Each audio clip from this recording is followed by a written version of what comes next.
Hi, I'm Jeff Nygaard, three-time Olympian, twice for indoor and one for the beach. Three-time NCAA, well, what was I? Well, let's go back 10 or 20 years. I was a two-time NCAA Player of the Year, two-time NCAA champion, and I've just been around beach volleyball and volleyball for quite some time now. So today's pro tip for you, we're going to talk about serving. First up is we're going to talk about the float serve. So come with me. You guys didn't move that much, but I did.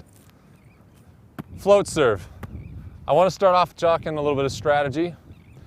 The float serve is probably one of the easiest serves and could be the most deadly serve on the beach, especially when you have beach conditions where you have a lot of sun or you have a lot of wind.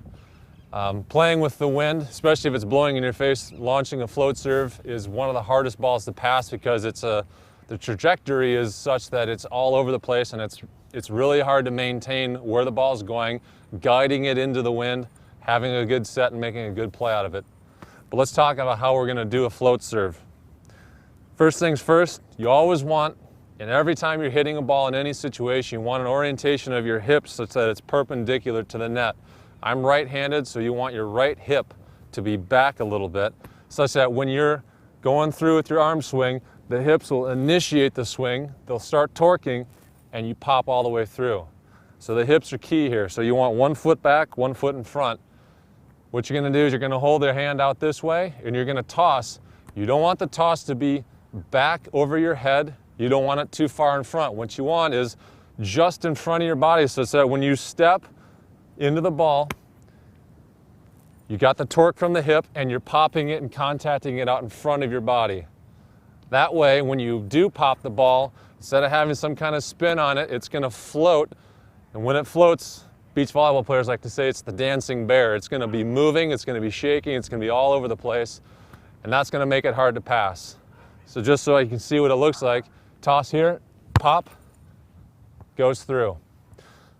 Now for beach volleyball, and specifically for beach volleyball, I want to talk a little bit of a strategy for the float serve. It may seem really easy just to put a ball right to somebody, but the best thing about putting that ball in a controlled situation is you know where they're going to be going for the attack. And when you have that situation, it's easier for your team to set up a defense. I like to use a high, deep float serve that goes to the back line. So when you do it, you pop it up, you push them way back, you're pushing that guy back a little bit. That gives me more time to get to the net to be an effective blocker, and it makes them a little bit more out of rhythm, such that when they come to the attack, they've gone a long distance, they've had to work a little bit harder, the set's a greater distance, and when you have a greater distance on the play, weird things happen, makes it better for me on my side. So let's focus on the technique. You have 1 foot in front of the other. I'm a right-handed hitter, such that my left will be in front, arms out in front.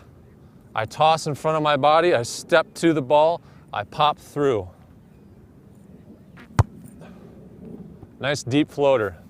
Another thing that you can do, and most hitters do not like this, is you put the ball short. In order to serve it short, you're going to have to set the ball back a little bit from you. You're tossing a little bit more on top of your head such that when you swing, you're punching the ball up a little bit. And on the short serve, you're not necessarily trying to get an ace. What you're trying to do is disrupt their approach. You're trying to screw with what they're doing to make it easier for you to score points. So say you've served a couple balls deep, now they're looking for the deep, so you've set them up for the short serve where you bring them in short here, all of a sudden they don't have a comfortable pass, all of a sudden they're not in a good rhythm, they come in with less than a good approach. Chances are they've passed the ball super low and they're coming in maybe hitting nice and low for you. You have a better opportunity to score. So you can use different strategies and different serves. Another great serve, and one of the best ones you can do, it's called the hubby wife, because the way it works is you serve it right in the middle, right down the middle of the court.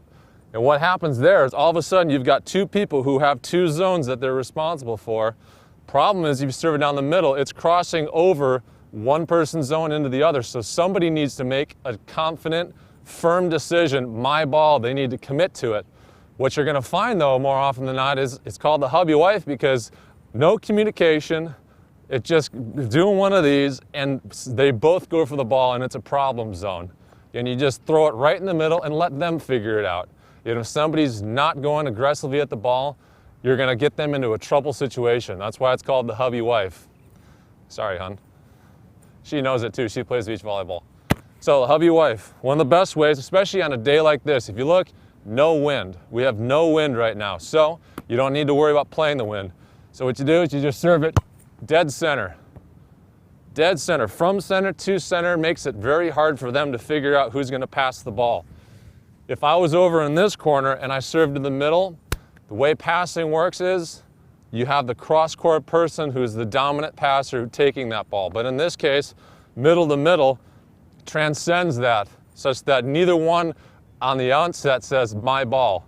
They both just have to be in a read situation. So float serve, I'm talking strategy and I'm also talking a lot of the technique.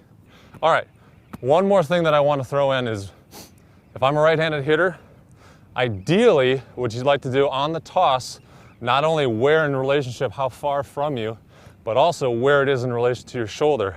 I don't want to toss the ball off this side and swing this way. That causes problems. Similarly, I don't want to toss it this way, step this way and swing this way. Problems come from that. A lot of people have that as a problem. What you want to try to do, you're not trying to be super deceptive with this. So if I want to serve to the middle, everything I'm doing wants to be in relation to that line. From here to there, I want to toss on that line in front of my shoulder and I want to swing through to that point. The less variance side to side, stepping the wrong way, the less you have of that, the better your serve is going to be. So from here, toss in front of my shoulder, out in front of me, swing through.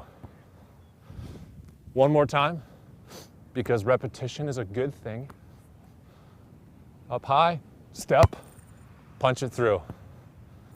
Let's see, I think that's about it for the float serve, off the standing float serve. So, we'll see you on the beach. Hopefully that works for you. And keep mixing it up. Always remember, if you keep serving the exact same serve over and over and over and over again, eventually, regardless of how good it starts off, the passer's gonna become very acclimated to it. You gotta vary your serve such that they have no idea what's coming next and they're always off balance. See you guys later.